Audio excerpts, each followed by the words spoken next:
On today's episode of The Strange Show, I had the pleasure of interviewing Larry Roches at this year's Gadget Repair Expo in Miami. Larry is the chairman, CEO, and co-founder of RTO Mobile, an emerging fintech software as a service company serving primarily retail repair shops and telecom service providers by enabling small retail merchants to confidently create rent-to-own transactions. In our conversation, we explored how RTO Mobile is empowering other electronic repair shops to cut out the middleman like Progressive and Encima by offering in-house low-risk payment financing plans. Today's sponsor is my company, XI Repair. If you need your devices repaired or data recovered, check out xirepair.com. We are a WISE certified provider that can help you fix your cell phone, tablet, computer, laptop, and game console. We offer an industry-leading warranty and have successfully fixed over 40,000 devices since 2018. Now, on to my conversation with Larry.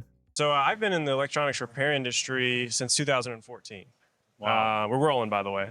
So basically, I just started this podcast about a year ago. Yeah. And the reason for it is I felt like nobody in our industry was really like telling the stories of other shops, or like we have a lot of really creative entrepreneurs in our space, and their stories weren't really being captured because it's a lot different on the hardware side than it is like Silicon Valley, SaaS startups. And so I kind of wanted to fill that niche. So yeah, that's a little bit about me. So tell me about RTO Mobile. Right. It's a really exciting company. It is a software company, but what we do is allow... a little bit closer to you. Yeah, great. Cool. So RTO Mobile is a software company, and what we do is enable repair shops and device sales stores to create payment plans for their customers. What our software does is allow the merchant to save literally hundreds of dollars to the customer compared to third-party financing. Yeah. The financing houses and all that, they do it themselves.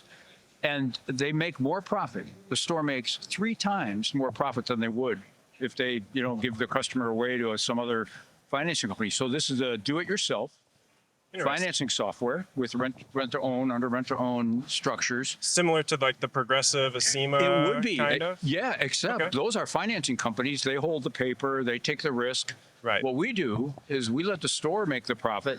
We offload the risk to us with our promise guarantee program. So the store, it's win-win all the way around. They're saving money for their customers. They're also keeping the customer. They're not giving it away to another company who often sells their data to competitors. Sure. And the store then keeps that relationship with the customer, and the store makes far more profit. So they've saved the customer money, and they've made 3 times the profit. Let me give you an example. So you take a $500 phone, okay? Retail price. Customer comes in, and the customer says, "Oh, I like that phone, but I'm sorry, I don't have $500 all at once." That's a lot of money. And that's just a $500 phone. What if it was $800 or $900? They want a good phone. Yeah. So customers about ready to walk out the store, and because they just don't have the kind of cash. And the store says, "Hold on, we've got payment options here. Why don't I?" Okay. Yeah, why don't I work up a payment plan for you and see what we can do? So they go to the portal, enter the $500, and say to the customer, "Look, we want to get a down payment. How about $150 today?" So they get $150. Let's say that phone cost the store $400. If they did that transaction through a financing company, they're going to make about $100 because they got a retail price of $500. The finance company pays them the retail price, and the cost was $400, so they make $100. If they put it on a payment plan on our platform, they're going to get the $150 down payment right away. They'll set up a 6-month plan or a 12-month plan, maybe $30 every other week.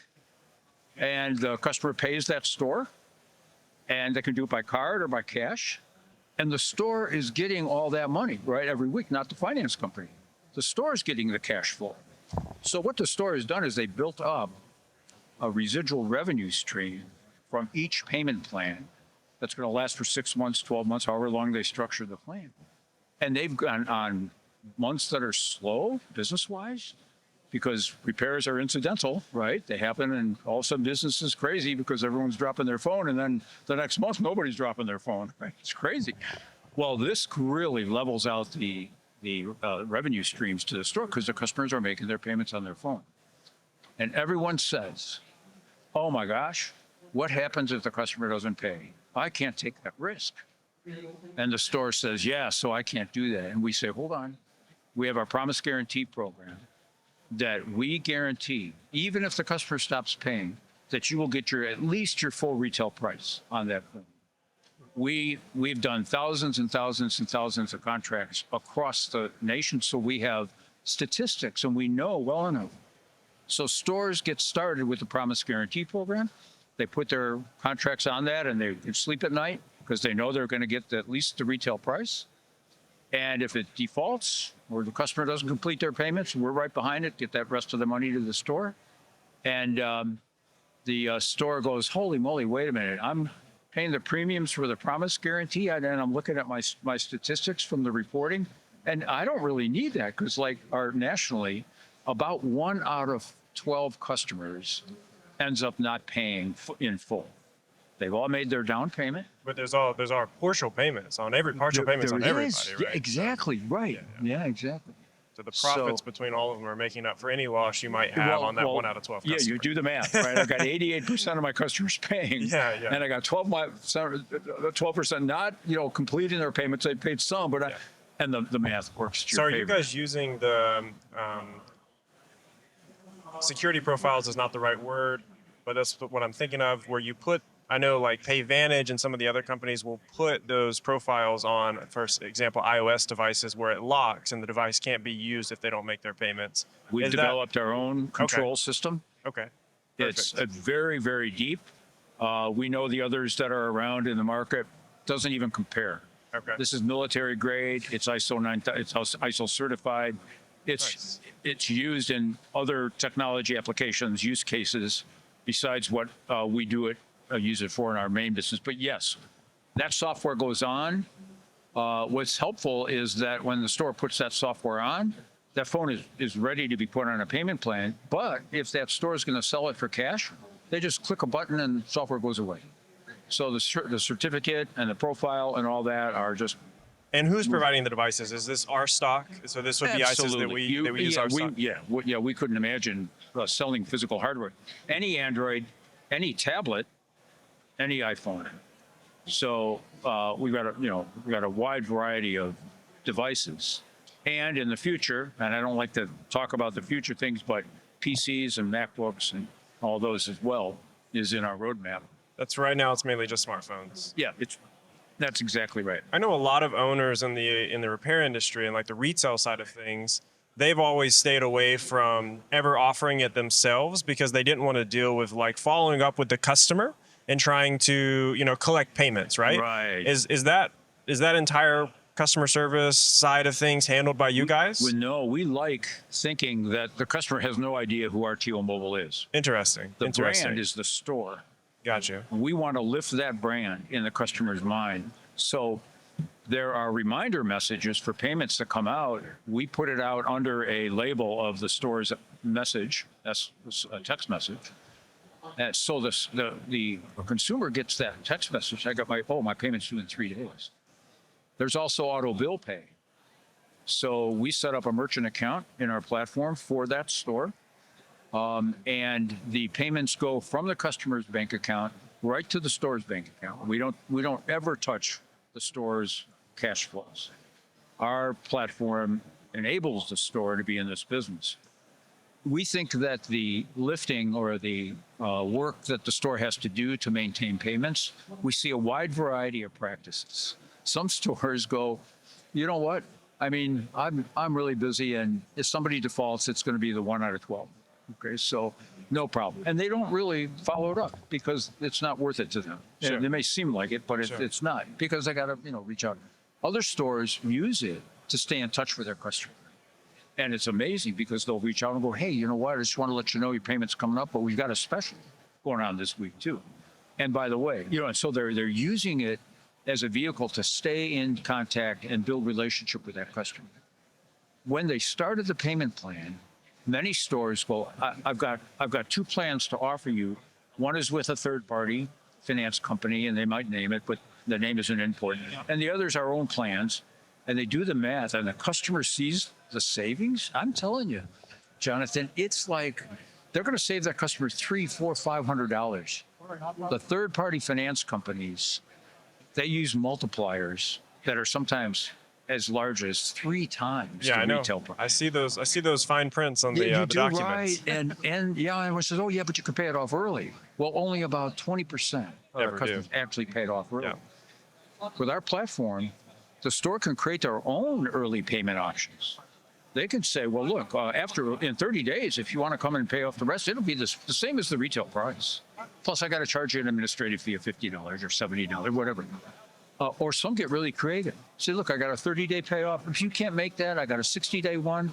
No problem. If you got I got a 90-day one, so you can have any of those 3.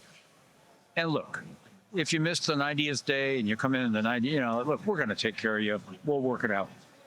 Once they put the customer in the hands of a finance company, they've given the customer away. They have no more control. On the approval side, what's the decline rate? What would you say, as you know the industry, the decline rate is for applications that people make and through the finance companies and get told no? What percent out of 100? Maybe how many? 25%. 25%. That's low.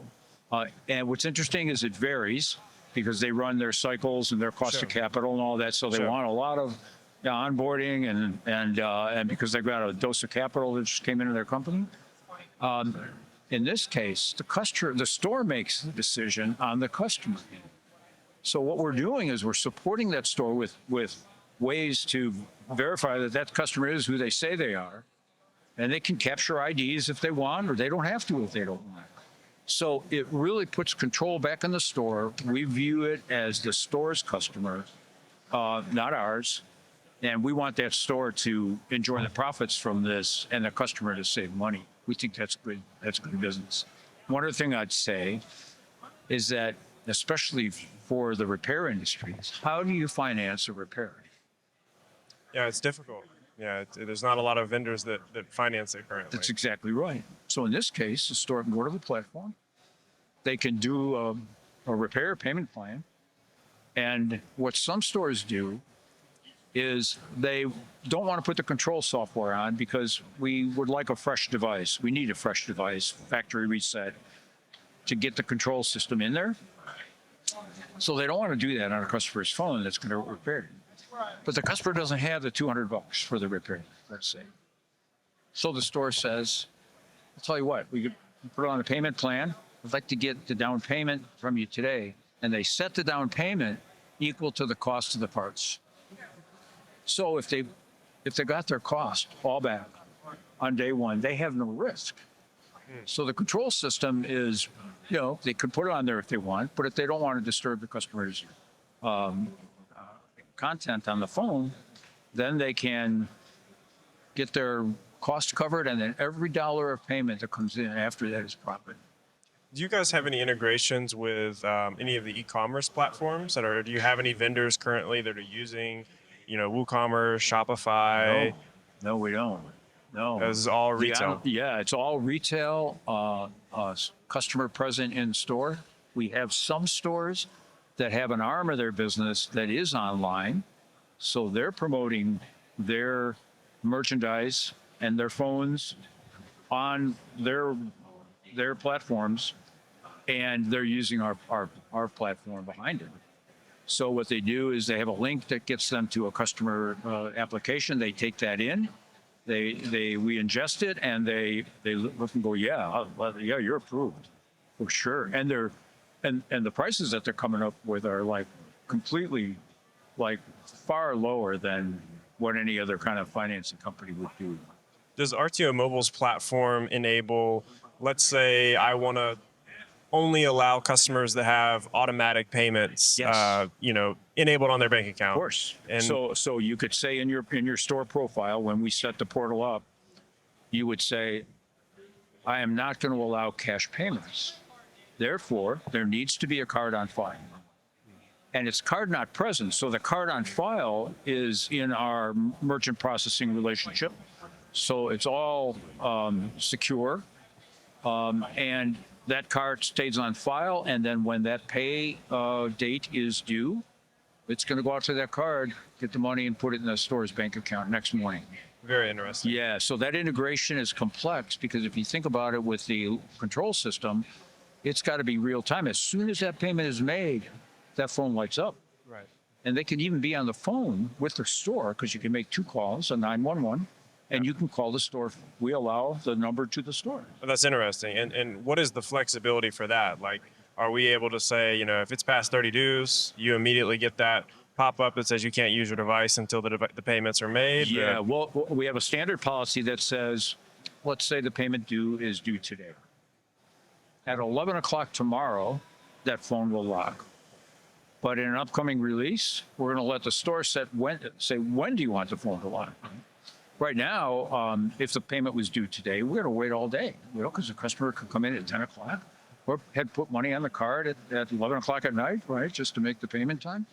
So, but as soon as that payment is made, either by card or by cash, that phone's ready to go anywhere in the world. So it's a global control system. It will lock anywhere.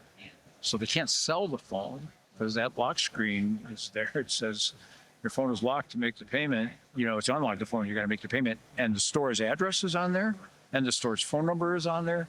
So that is tied to the retailer. Again, reinforcing our belief that the relationship with the customer has got to be the store.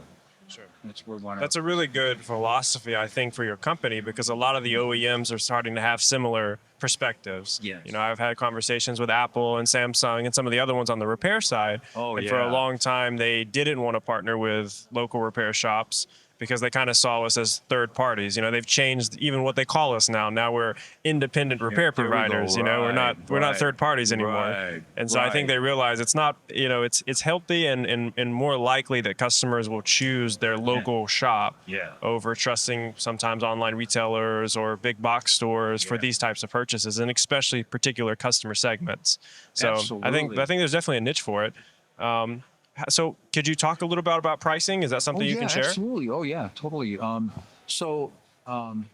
Everyone thinks, well, it's got to be really expensive. Like, what is it? So, well, to start up a payment plan, it's a $20 origination fee. So that's what we charge the store, and we draw that out of there as by ACH the day they create the payment plan. Then, during the course of the duration of the payment plan, we have a $3 a week. Or $3 each time the customer makes a payment. So it's a weekly plan. It's going to be per week. And so we charge the retailer that. The retailer puts that payment fee onto the customer's transaction. Sure. And they can set it to whatever they want. Sure. So some stores say, well, Boost Mobile charges $4 and Metro charges $5 for. I'm going to charge $3.50. Are these partners, or they're using their own programs to do that? No, these are it's right in our portal, that payment fee. Right. So the payment fee is being charged to the customer in addition to their payment. I guess my question was about Boost Mobile. Their financing programs, they're in-house. This is not an RTO Mobile partnership. No, we've stayed away. Gotcha. I guess my business experience is such that those companies are large. They got nice distribution, but our count is that we think there's 30,000, including repair stores, independent wireless stores around it. So we have over 1,000 stores signed up, and we've got a long way to go before we need Agreed. the branded, company-owned or franchise agent stores. That's really awesome. Yeah, I mean, that's such a cool perspective. Thanks. I tell people that I've been screaming that for years to the OEMs because they were like, we don't need you. We can just have our own service centers. We can deal with the customer ourselves. And it's like, if you look at the auto repair world, 80% of out of warranty repairs are done at a local independent repair shop across the country. Right. And I don't think our cars are much different than our phone. And especially complex. Right? They might be more important because you have data on it and things that you care about. Absolutely. You're really going to take it to someone local you probably trust rather than drive to your local big city, you know.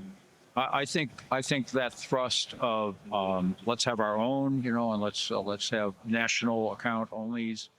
I think there were lessons learned from that, and I think the local relationship, store to consumer, there's value that consumers assign to them, where they can dialogue with somebody, and they're not waiting in a call queue, and they're able to go and interact. Yeah, we see that every day at our store, right? How cool. I mean, Where are your stores at? So Montgomery, Alabama Oh, is yeah, where we right, are, yeah. Central Alabama. Yeah, for sure. And we hear that a lot from customers. You know, we have customers that surprisingly have insurance with Assurion or the other carriers, and Oh, they'll yeah. still pay for a $300 repair. And when we ask, like, you know, you had insurance on this device. Why did you pay us? It would have been $30 through your. Yeah. Well, you were just faster. You had it in stock. You told me Oh. you could get it in 30 minutes. Good You're checking move. it. You said they had a 1-year warranty on it. Right. I don't have time to send it off. I don't have time to schedule an appointment. I need my phone right now. Right. You know, and I Right. think that's kind of in a way what RTO Mobile's doing with Yeah, your, it is. I'd say with your we're platform. aligned on that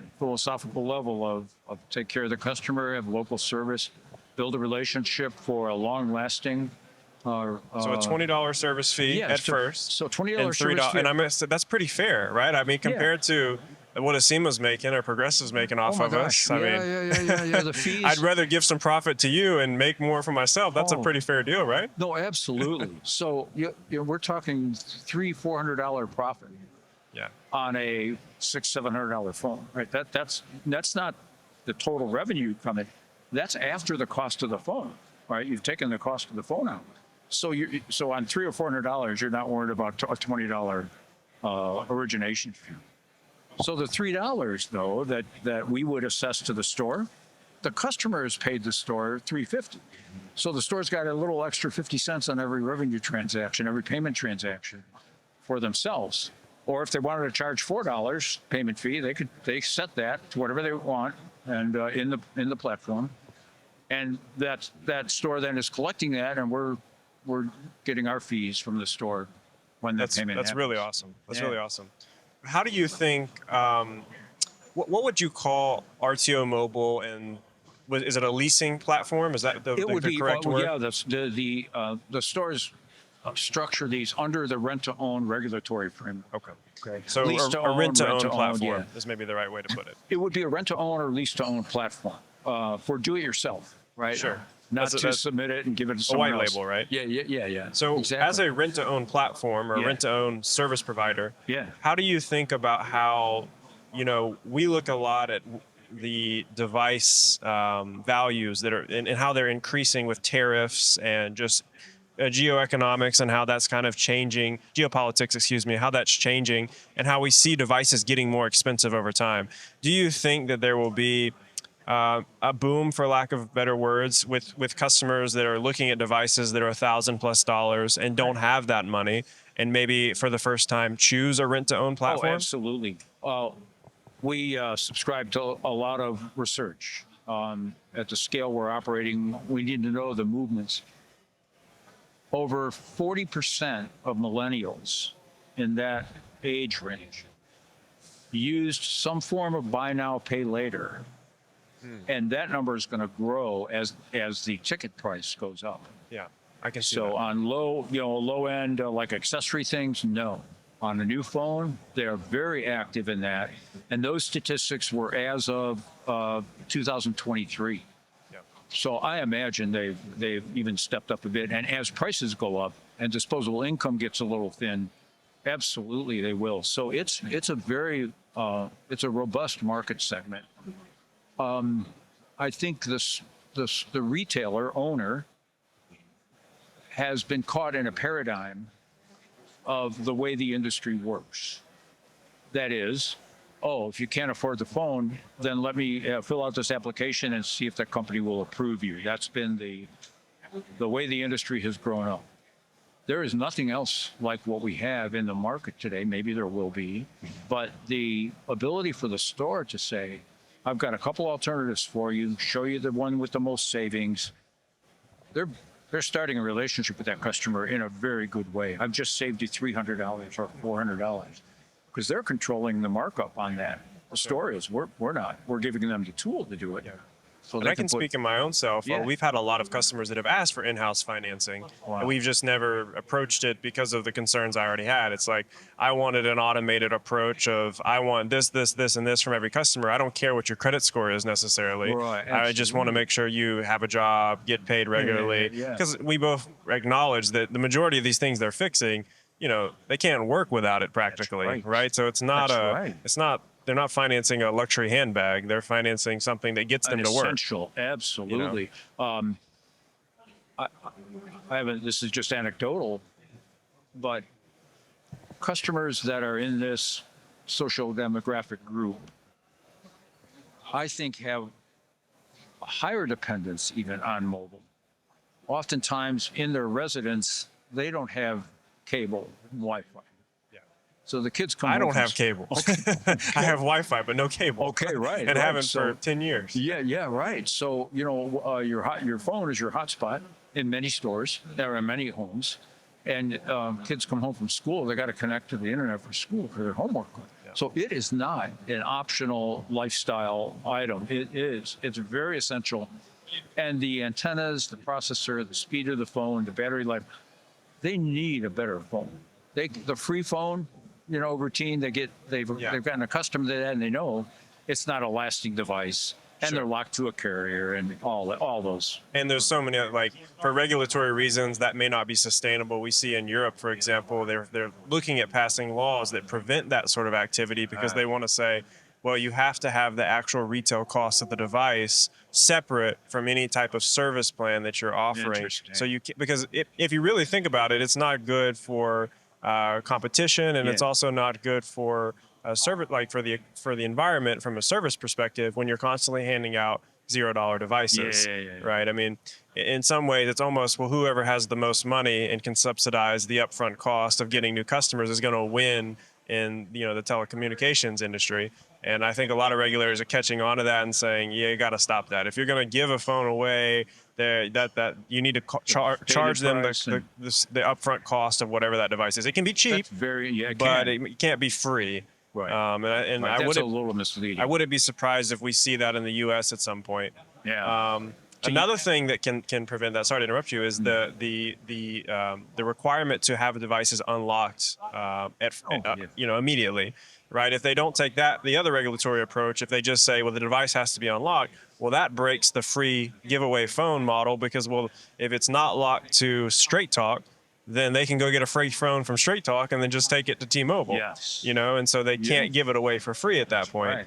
And I say all that to say, I think it's very obvious to me that over the next 1 to 5 years, in some capacity, we will see a lot of that market kind of disappear. Mm-hmm. And people like RTO Mobile can probably benefit just because those low-end customers that might have, relied on a free device don't have that option anymore. Yeah. I think that's a pretty likely outcome. Yeah, and getting the pricing of the payment plan in payment increments that are affordable is really important. And since the store has control over that, the kind of dialogues we see between the store frontline and the customer it goes like this. The down payment will be this much today. Is that affordable? Do you have that? Customer says, no, that's a little much. Well, let me work up another plan. And so they go to the portals, interacting with them, and they put a lower down payment in. They're going to set a floor, of course. They're not going to say $5, right? So they're going to say set a floor of 20%. Okay, but they might start a little higher because it's beneficial to the store and to the customer to put as much down as possible. Then the next discussion is how long.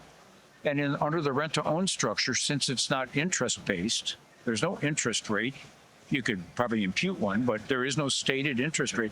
It's an amount per period for some end periods, a duration.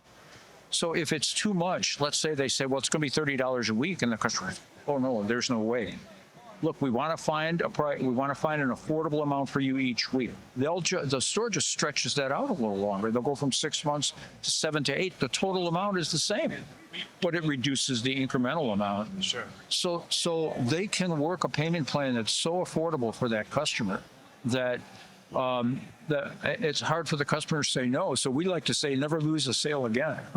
Don't let the customer walk out of the store. Yeah. I like to say, do you know how much it costs you as a store owner to bring a customer in that store?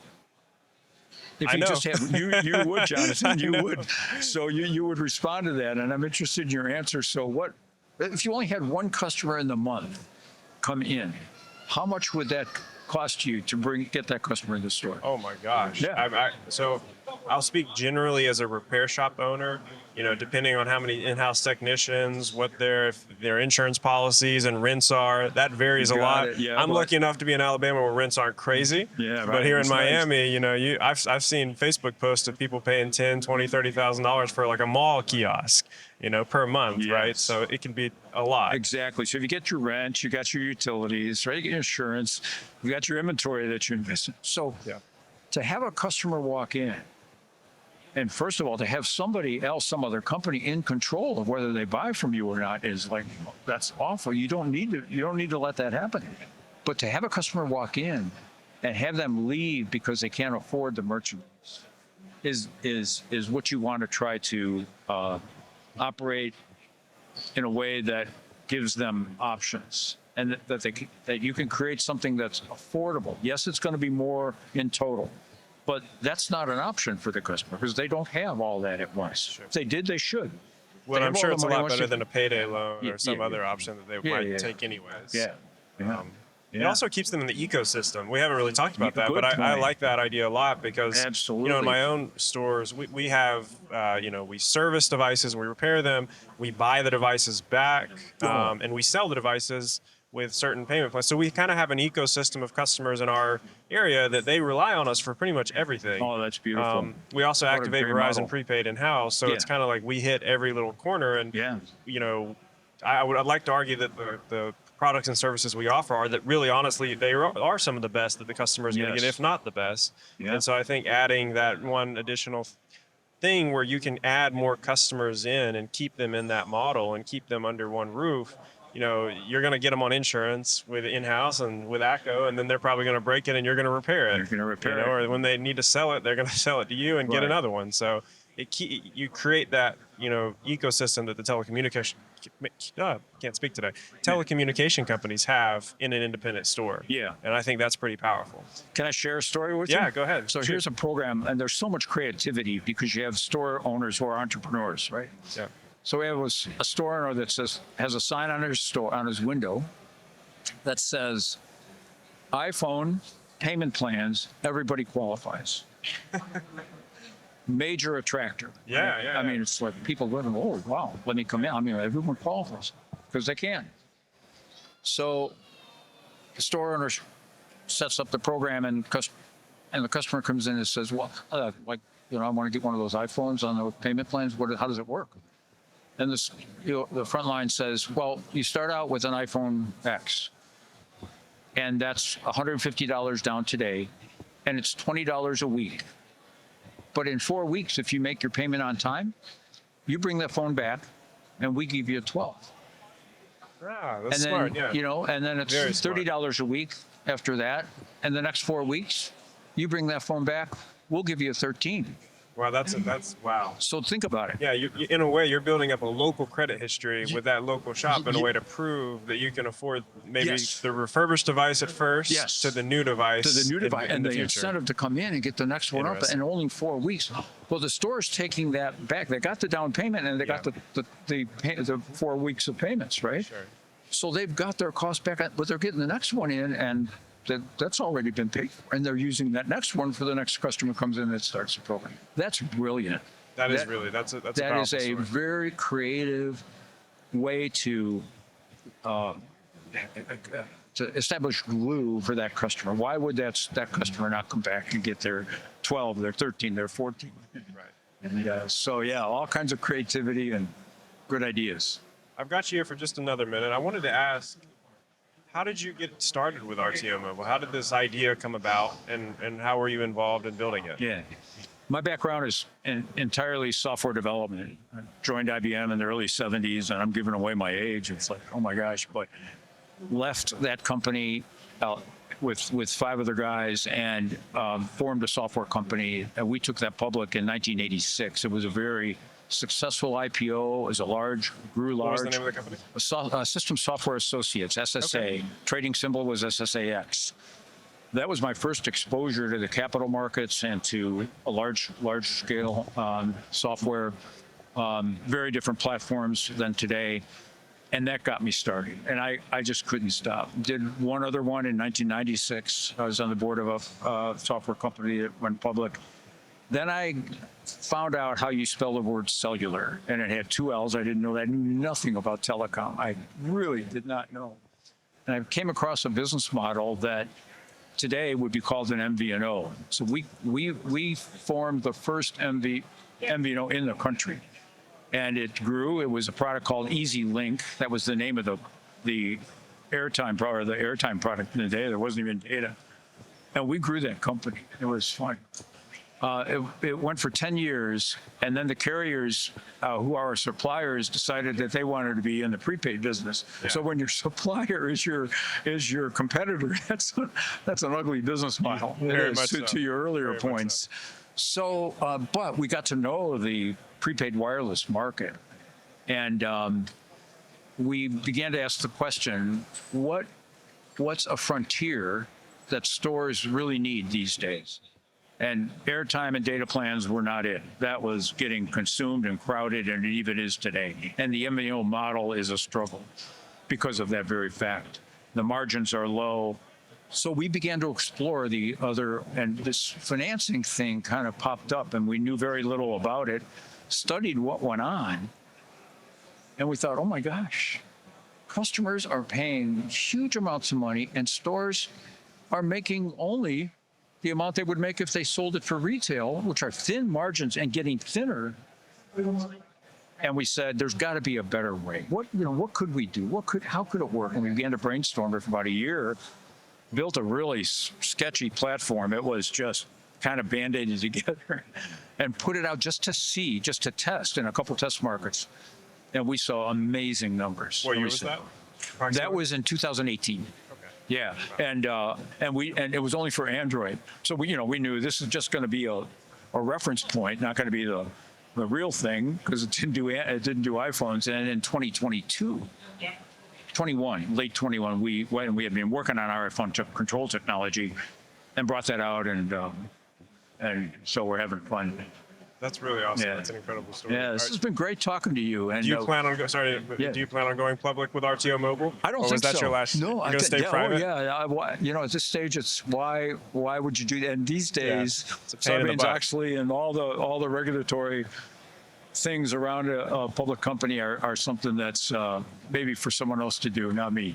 You've had your fair share of that. Yeah, right. It's been a great experience. I have a partner in RTO Mobile, and we are having fun. We've got a great team, and we do our own development, and we have our own sales force, and we just have a great team going. And we're in expand mode now. It's more stores and more cities is really the. If I may, how old are you? How old am I? What's your age? Yeah. I'm 74. That is incredible to be Yeah, kicking it at thanks. 74 with your third company now, fourth company. Where are we in the fourth. number? Yeah, right. Fourth Because there company. was the MVNO. That's crazy. And of all markets, one that's like not easy, right? Like this is not No, an it's easy not. industry to be in. It's But- fun, but it's not an easy It's industry. a professional challenge to me. It is, and I'd like this to be my capstone venture. I really would. That's Yeah, I'd awesome. like it to be very, very successful. I'm sure we will. So, and the challenge is having owners rethink this world of payment plans. Sure. And sure. and I think we have a better answer. It's a better way to finance, as we like to say. Well, I like what I've heard so far. Hey, that's great, Jonathan. We got to get you over to the booth and have you sign up and get your store going. Are you in Birmingham? Montgomery, Alabama. So Montgomery, we're about okay. an hour and a half south of that. Right. Sure, So sure. right there in the great. center. You have a great market. Yes. Yeah. Very, very We'll have good to tell you market. about some stores. Well, like for example, in Atlanta, a guy with 2 stores doing 300 payment plans a month. That's insane. And That's he's actually built his kinda ecosystem, and he's got customers coming back, and they're buying other things, and he's got them for life. So yeah, we'd love to have you on board. Well, thanks for joining the show, man. I Thank hope you, some Jonathan, of the for the listeners invite. can Really a privilege. go Yeah. find you rtomobile.com. Is Yeah, that the- absolutely. RTOmobile.com. Go to our website. We've got case stories on there and a little couple of demo things. You can watch some videos, and it'd be a good Awesome. way to Is get there like introduced. talk to a representative or something on the website if they want to reach out to you guys? Absolutely. There's a fill it out, and we'll be back to you the same day. Awesome. Well, thanks for joining the show, Larry. It was Thank a pleasure. you. Thanks, Jonathan.